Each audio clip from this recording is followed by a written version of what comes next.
परंतु या ठिकाणी मातंग समाजाने जो घाट घातलेला आहे तो निश्चितच सर्वांना माहीत आहे की RSSच्या माध्यमातून त्यांनी या ठिकाणी की ज्यांना म्हणतो आपण बोलवता धनी जो आहे तो RSS आहे आणि या RSSच्या माध्यमातून त्यांनी काही लोकांनी नेत्यांनी आझाद मैदानावरती हेही स्पष्ट केलेलं आहे की हा जो महाराष्ट्र आहे तो छत्रपती शिवाजी महाराज, फुले, महात्मा राजर्षी शाहू महाराज असतील किंवा डॉक्टर बाबासाहेब आंबेडकर असतील यांचा महाराष्ट्र नसून हा महाराष्ट्र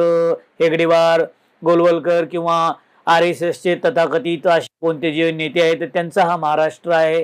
तर या पद्धतीचं जर मत त्यांचं असेल आणि ते स्वतःला कट्टर सनातनी हिंदुत्ववादी समजत असतील, हे उपवर्गीकरण होईल न होईल या पुढला मुद्दा आहे, परंतु हे स्वतःला तसेच सनातनी वगैरे असं समजत असतील तर मला वाटतं की सायमल्टेनियसली या उपवर्गीकरणाच्या बरोबरीलाच त्यांनी आपल्या प्रत्येक गावामध्ये जे आहे ना जे काय सनातनी मंदिरं असतील किंवा ज्या ठिकाणी हिंदू धर्मांचे जे त्या ठिकाणी प्रार्थना स्थळं असतील जिथे स्वतःला हे वज्रमूठवाले वगैरे समजतात तिथं न कुठला विरोध होता त्यांनी प्रवेश करून आपली पूजा अर्चा किंवा आपलं जे आहे ना ते पण अस्तित्व त्या ठिकाणी सिद्ध करावं आणि स्वतःला या सगळ्या गोष्टीपासनं आम्ही जो आहे ना किंवा महार समाज असेल किंवा इतर 58 जाती आहेत यांच्यापेक्षा आपण भिन्न आहोत आणि आम्ही मात्र या बाकीच्या वर्गासोबत वर्गासारखेच आहोत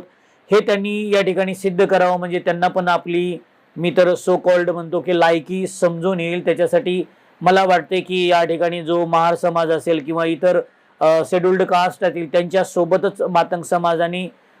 गुण्यागोविंदाने राहणं हे त्यांच्यासाठी भविष्यासाठी सुद्धा खूप चांगल्या पद्धतीचं आहे असं माझं वैयक्तिक मत आहे। आपल्याला या विषयावरती काय आपली प्रतिक्रिया आहे निश्चितच कमेंट बॉक्समध्ये आपली प्रतिक्रिया द्या। तोपर्यंत जय भीम, जय अण्णा, जय भारत।